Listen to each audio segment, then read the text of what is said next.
Great. Thanks, Dr. Benzel. That was, as always, an exceptional talk. We have a lot of trainees as well as younger surgeons on signed in, and I was wondering if you could comment a little bit about, especially for the young surgeons, how do you mentor, counsel about this sort of sense that they need to do a lot of cases and build volume early on in the career to establish their expertise? And how do you what do you say about that in terms of people feeling like you commented a lot of different market pressures? What should young surgeons be seeking to do the first several years out in practice? Well, there is a tremendous pressure on young people to perform.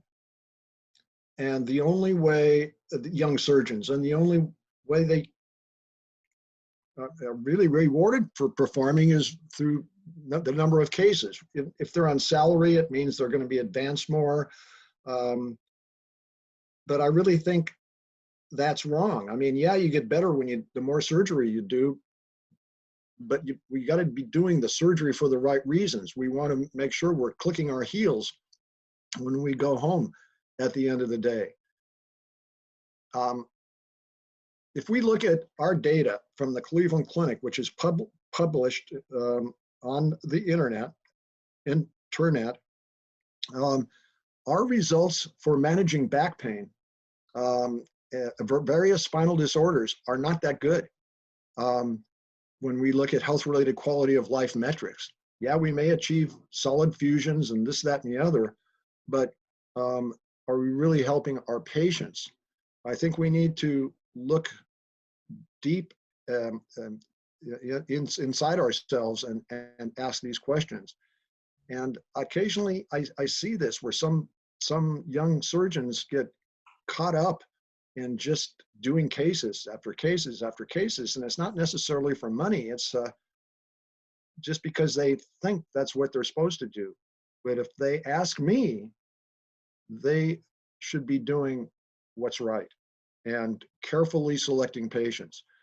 One of the most important recommendations from a senior person to a junior person, when you first get out in practice, don't tackle those really big, difficult cases. And there's probably an element of truth in that, because you don't want to get started off and have a major complication and everybody's now scrutinizing every move you make. But you do the cases that need to be done. When residents or students or fellows are in my clinic with me, I hope they see what I do and how I choose cases.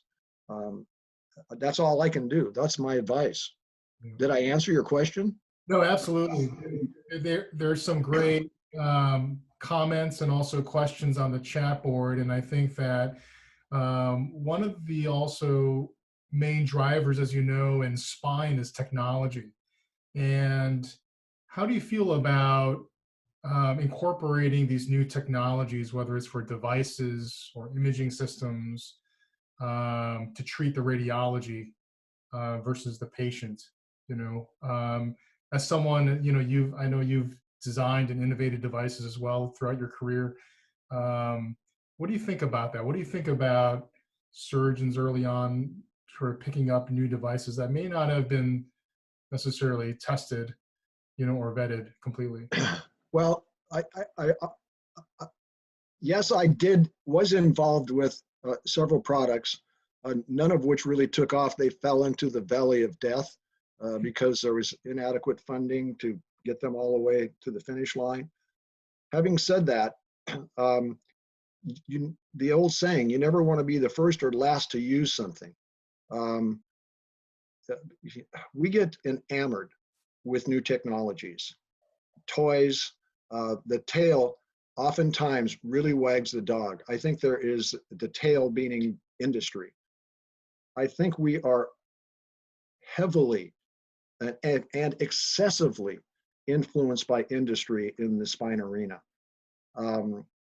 And I don't think that's good, because it causes bias. It causes us to do more conclusion-based research, which is the kind of research which proves that whatever widget we're studying works. For example, if you're going to study a widget in spine surgery, and you're going to randomize patients to standard of care, standard surgical procedure, or the other group, the group with the widget.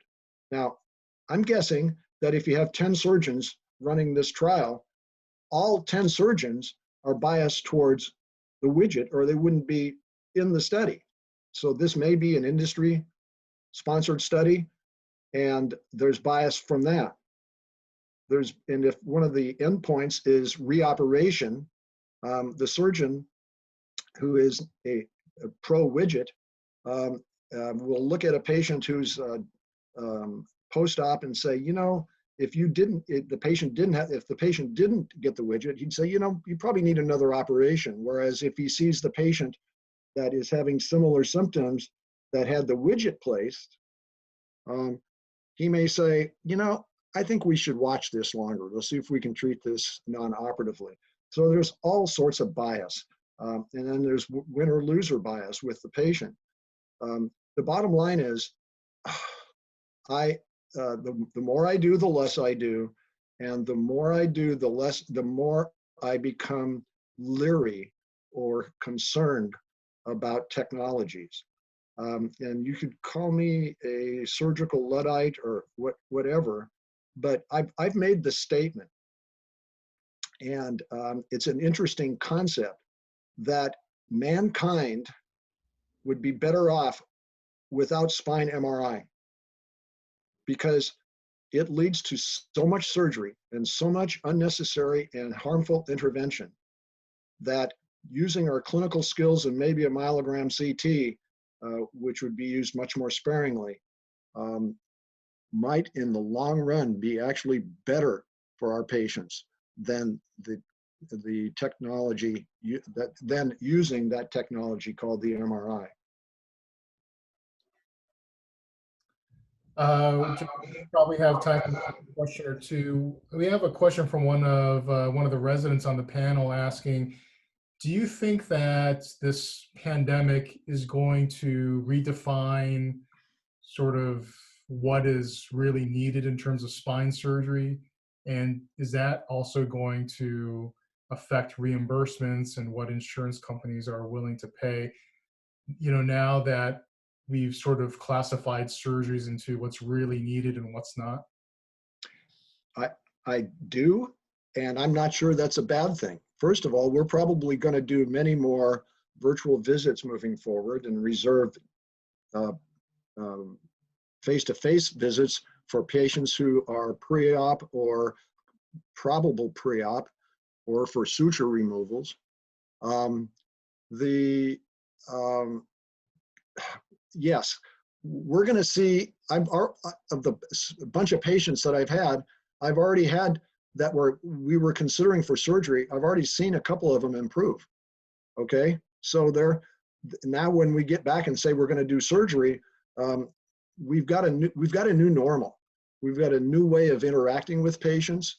We're going to hopefully be more cognizant of chronic pain syndromes, particularly after today. We will, I think, have to scrutinize more carefully the patients that we operate on. And reimbursement and insurance companies are going to be struggling here too. And that's one of the problems we're facing. Now we've got all of our patients at the Cleveland Clinic that we want to get into the pipeline again for surgery. Now we don't know whether they're still cleared for surgery, whether they still have insurance, whether they still have a job. So the process is a humongous problem, but we clearly have a new normal, and I am guessing that there will be less spine surgery moving forward. No, thanks, Ed. Those are great insights. I know we're facing that at our institution too. Everyone thinking about, you know, reclassifying what's really needed. Right. Well, we should be doing what's really needed. And we go back to that Eugene Carrigy question. You know, 80% of people would do the surgery, but only 20% of the surgeons who would do it would have it themselves. That's crazy. We need to be thinking, um, again, would you have this done to you? Right. No, I think those are all great points, and I think that's a great way to wrap things up. So, Dr. Benzel, again, thank you so much. It's really a great pleasure and honor to have you here.